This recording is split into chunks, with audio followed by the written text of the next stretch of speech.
Bonjour à tous, nous allons aborder dans ce tuto le tracking avec HitFilm Express. Cette vidéo vous plaît, 3 clics suffisent, un pour liker, un pour vous abonner et un pour être notifié des futures vidéos. Je vais dans un premier temps vous expliquer ce que c'est que le tracking. Alors le tracking, ça consiste à capturer le mouvement d'un endroit précis sur votre vidéo. HitFilm va en générer des keyframes image par image. Ensuite, avec ces keyframes, vous pourrez les utiliser pour faire des effets vidéo. Donc là, l'exemple que je vais vous montrer n'a rien d'extraordinaire. Je vais vous montrer un texte qui suit la voile au fur et à mesure où elle avance grâce au tracking. Voilà. Voyons maintenant comment j'ai réalisé cet effet. Alors, j'ai créé un composing shot, new composing shot, donc voilà, moi je l'ai déjà créé, et j'ai glissé sur ma timeline une vidéo. Vous ouvrez les composantes de votre vidéo et vous avez Tracks. Alors vous cliquez sur le plus, automatiquement apparaît sur votre vidéo un carré vert, un carré rouge et au centre une petite cible, et à gauche, automatiquement également, il vous met sur l'onglet Track. Alors ça, cette cible va vous permettre de faire du tracking. Alors je vais me remettre en Scale to Fit. Je m'assure avant de positionner ma cible que la barre d'avancement est bien au tout début de ma vidéo. Voilà, je vais zoomer, je zoome, je clique ici, je vais déplacer ma cible. Alors je vais faire apparaître ma voile puisque c'est ma voile que je veux traquer. Je vais me mettre sur un endroit assez contrasté, parce que si vous mettez la cible sur quelque chose de non contrasté, donc du blanc, une couleur unie par exemple, le track va avoir beaucoup de mal à se réaliser, voire ça sera quasiment impossible. Donc là je vais me mettre la cible voilà, à cet endroit-là sur le noir, en bas de la lettre, parce que c'est l'immatriculation de la voile. Le carré rouge, c'est ce qui va permettre de faire vraiment le tracking, et le carré vert, c'est la zone dans laquelle le HitFilm va chercher en permanence le tracking. Et bien sûr, vous pouvez les agrandir si vous le souhaitez. Mais plus vous agrandissez les carrés, plus c'est compliqué à gérer pour HitFilm. Donc on va rester comme ça. Je vais me remettre sur la loupe et je vais faire Scale to Fit. Passons maintenant sur l'onglet Track. Ici, nous avons choisi Single Point, donc un point. Si on avait mis double point, on aurait eu 2 points à positionner. La méthode Optical Flow, je ne touche à rien. Option, je ne touche à rien. Si on rentre dedans, on voit qu'il y a une marge d'erreur de 25%. Le reste, je ne touche pas, car je ne sais pas exactement ce que ça changerait. Et maintenant, on n'a plus qu'à débuter le tracking en cliquant sur cette flèche, Track Forward. Donc vous voyez, à chaque image, le logiciel crée une keyframe. En ouvrant ici Tracker, Tracking Point 1, on voit ici toutes les keyframes qui ont été créées. Et automatiquement, HitFilm, je clique dessus, je vois le chemin des keyframes, et automatiquement, quand il réalise le tracking, HitFilm se met ici sur l'onglet Layer. C'est pour ça qu'ici, vous n'avez plus les mêmes boutons que d'habitude. Donc pensez à vous remettre sur Viewer.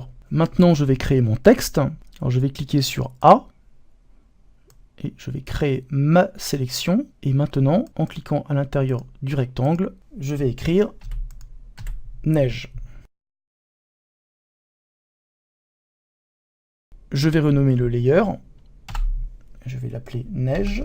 On voit que c'est un calque de type texte puisque c'est marqué entre les crochets. Et je vais vous montrer maintenant 2 méthodes pour lier mon texte à mon tracking.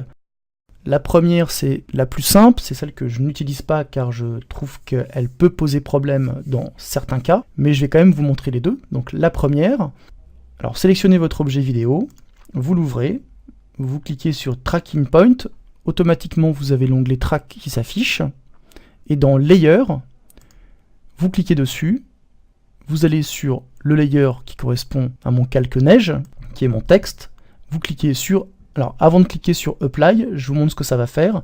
J'ouvre les propriétés du calque texte, je clique sur Transform, voilà, et vous allez voir que toutes les keyframes qui ont été créés sur le tracking vont se copier sur la ligne position de mon calque texte. Voilà. Et maintenant, si je remets la vidéo au tout début, on voit bien que neige colle à ma voile, si je puis dire.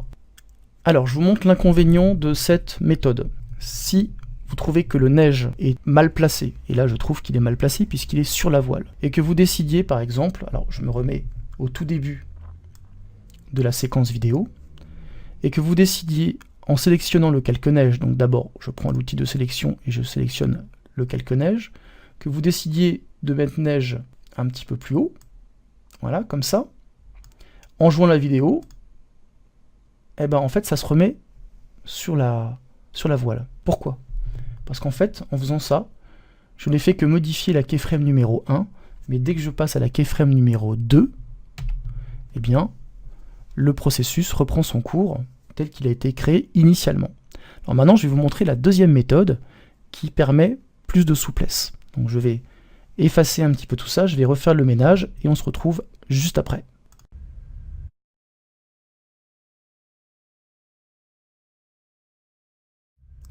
Donc voilà, pour cette deuxième méthode, j'ai régénéré le tracking, mon texte neige est toujours présent, et je vous montre maintenant comment fonctionne cette deuxième méthode. Donc pour cela, vous allez créer un new layer, un nouveau calque qui s'appelle point.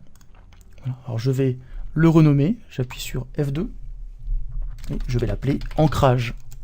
Voilà, et c'est bien un calque de type point.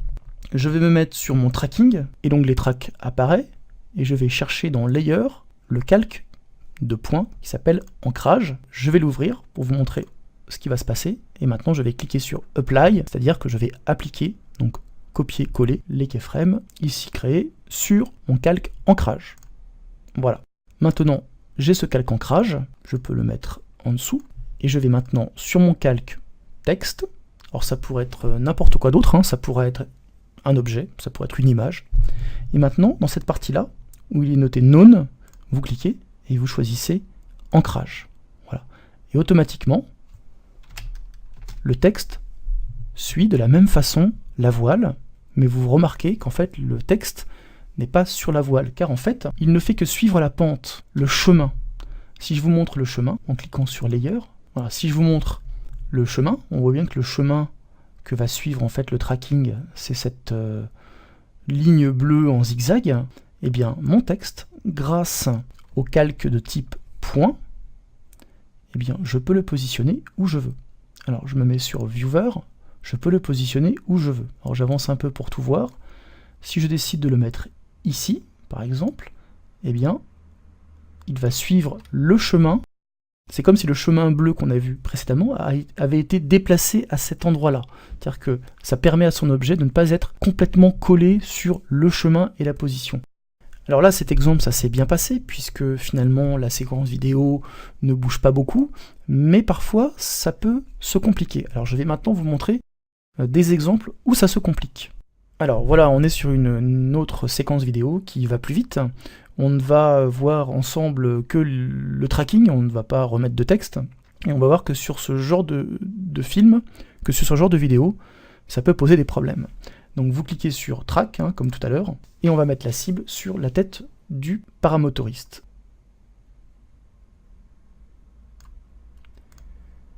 Scale to Fit, et maintenant je lance le tracking. Donc le tracking se lance, pour le moment il n'y a pas de problème, mais à un moment donné, ça va trop vite pour HitFilm, et il s'arrête. Alors là il s'arrête parce qu'en fait il n'est plus sur la tête de mon paramotoriste. Alors je vais zoomer, et je vais devoir maintenant le faire de façon manuelle.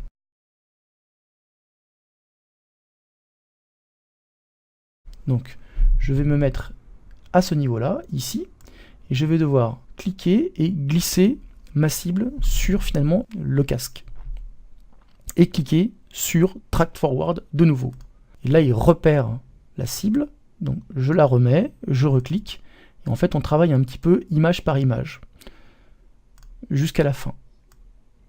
Donc je vais faire Scale to Fit, on est encore un petit peu loin, donc je vais le faire image par image.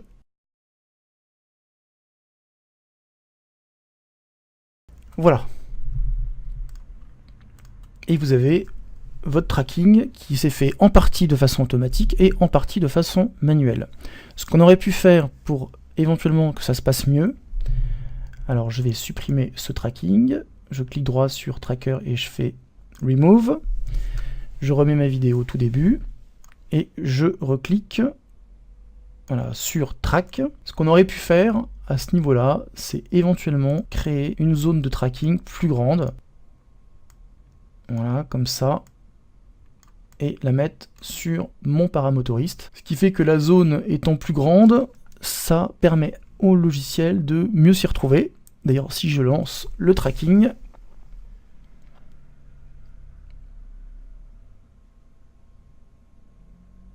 voilà, ça va quasiment jusqu'à la fin.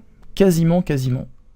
Si je clique sur Track Forward, hop, il me dit Tracking could not start because the feature area is outside of the player. En gros, il me dit que le sujet est sorti du cadre. Donc le tracking est terminé. Donc voilà les problèmes que vous pouvez rencontrer et vous avez maintenant les solutions pour pouvoir vous en sortir tout seul. Ce tuto est maintenant terminé. Je vous invite à aller voir un autre tuto que j'ai réalisé sur le tracking qui s'appelle Tracking le sabre laser.